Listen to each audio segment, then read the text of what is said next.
Hello, boys and girls. I'm Grandma Carol, and today we're going to talk about farms. Here's a little farm girl to remind us of how people kind of dress on the farm, or at least they did in my day. Here's a girl in coveralls and a plaid shirt and a hat to keep off the sun. What do we get from farms? We get apples from apple trees on farms. We get some vegetables from vines like the cucumber. We get some vegetables from plants like the pepper. Other vegetables from plants are like tomatoes and green beans. All of those grow above the ground. However, we also like vegetables that grow below the ground, like the carrot. Its tops grow above the ground, but the carrot grows below the ground. Also on farms, we have cows and chickens and sometimes other animals too. It's a place where it's calm and it's out in the country. And here's a song about the farm. Maybe you've heard it. It's called Old MacDonald. Old MacDonald had a farm, E-I-E-I-O, and on this farm he had a cow, E-I-E-I-O, with a moo-moo here and a moo-moo there, here a moo, there a moo, everywhere a moo-moo. Old MacDonald had a farm, E-I-E-I-O. And the story we're going to read today is about Old MacDonald. But this Old MacDonald lived in an apartment house. Here's the picture of Old MacDonald and his wife. Old MacDonald lived in a big apartment house with his wife and their dog. He didn't own the building, Mr. Rental did.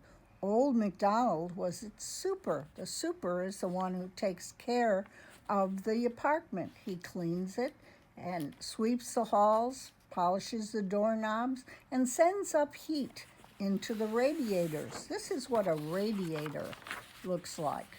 In the old days, you had a big furnace in the basement that burned coal, and you would send up steam in these pipes, and people could dial higher or lower and would get heat for their apartment. So Old MacDonald, the super, he lived on the first floor. He polished the brass doorknobs when they got smudgy, mopped up the hallways when they got dirty, and set up steam when it got cold. Old MacDonald's apartment was on the bottom floor, and it was very dark. The windows were covered by a thick bushy hedge that grew in the front yard. Without sunlight, his wife's tomato plant grew pale and droopy. So, Old MacDonald decided to cut down the hedge in front of the windows. With all the sunlight that came in, the plant straightened up and grew a few leaves and even grew a few tomatoes.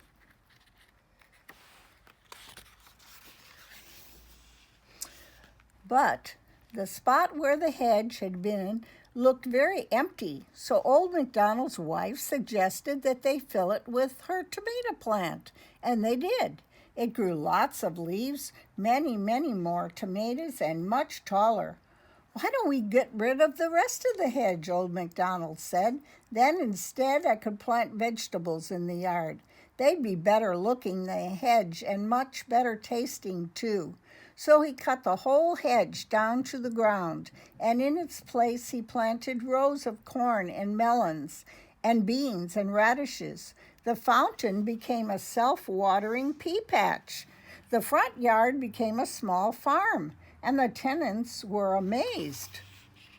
One of the tenants, Mrs. Katz, really didn't need her rooms anymore. Her children were grown up, so she moved out. It occurred to Old MacDonald that an empty apartment would be a good place to grow more vegetables. He quickly moved in some soil and proceeded to redecorate in late vegetarian style. He laid down a carpet of carrots and cabbages and put some sweet potatoes where the couch had been and stuffed the mushrooms in the closet. Some days later, Mrs. Cat's downstairs neighbor, Mr. Hopkins, turned on the faucet and got hot and cold running sweet potato vines. Above his head, he could see carrots popping through the ceiling. He became furious. "Either the garden goes or I go," he screamed at Old MacDonald. But Old MacDonald didn't really care. He had begun to feel that in some ways vegetables made better tenants than people. Carrots didn't smudge the brass doorknobs. The cucumbers didn't leave muddy footprints in the hall. And potatoes didn't bang on the radiator for more steam. Angry, Mr. Hopkins moved out. A variety of vegetables, a field of clover, and a cow moved in. No one knew what Old MacDonald was doing, but you can't hide a cow for very long. Moo.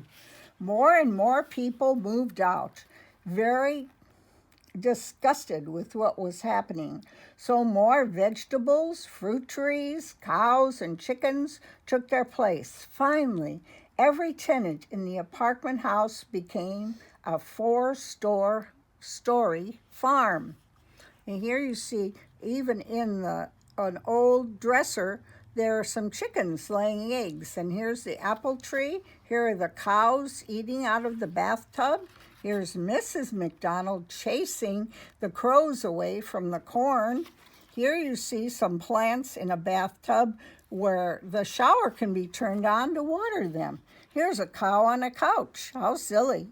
And another one trying to get carrots from the ceiling. And here's Old MacDonald's house and all the people moving away. Then one day, Mr. Rental, the owner, stopped by to check on the house and collect the rent money, as he did every few months. When he saw that his clients had been replaced by vegetables, fruit trees, cows, and chickens, he got upset, very upset. "Look here, Old MacDonald, what have you done?" he shouted. "Where are the families? All that's here now are bushels of fruits and vegetables, herds of cows, and flocks of chickens.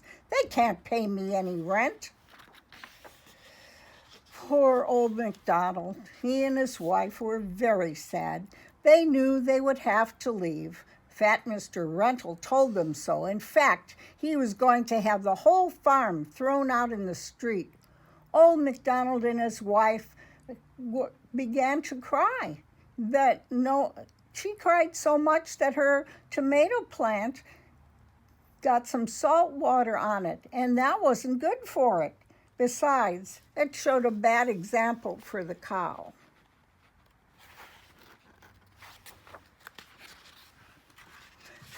Mr. Rental paced back and forth quickly in front of the house. He was very upset and really sure that he wasn't really sure, though, that he liked the idea of throwing out the farm into the street. Old MacDonald had been such a good super. Now, he not only would be without a super, he'd be without tenants, too. Who ever heard of a farm in the middle of the city? That's absurd.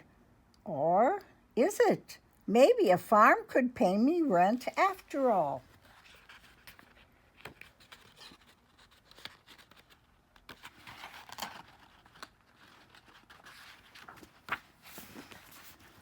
The next morning, Old MacDonald and his wife stepped outside, carrying their suitcases. In the middle of the front walk, Mr. Rental was building a store. There was a big sign that read, "Rental and MacDonald's, fruit and vegetables, fresh milk, and eggs daily." Mr. Rental waved at Old MacDonald and shouted, "Where are you going, partner? You grow the stuff and I'll sell it. Vegetables will pay me after all." On opening day, the store was jammed. Mr. Rental made a very long speech in which he asked everybody to come in very often and to buy as much as they could. He asked old MacDonald to say a few words, and he did. He said, "People, I am happy to have such fine vegetables as tenants. I hope you agree that good vegetables make good neighbors." The people applauded, "Yay!" and began to buy as much as they could. They came back day after day. Both the store and the farm thrived through summer and fall. Even Mrs. MacDonald is wearing a corsage, not of flowers, but of radishes.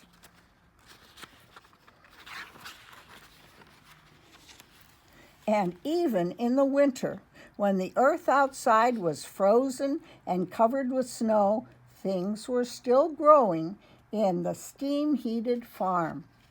Goodbye, boys and girls. See you next time for more stories.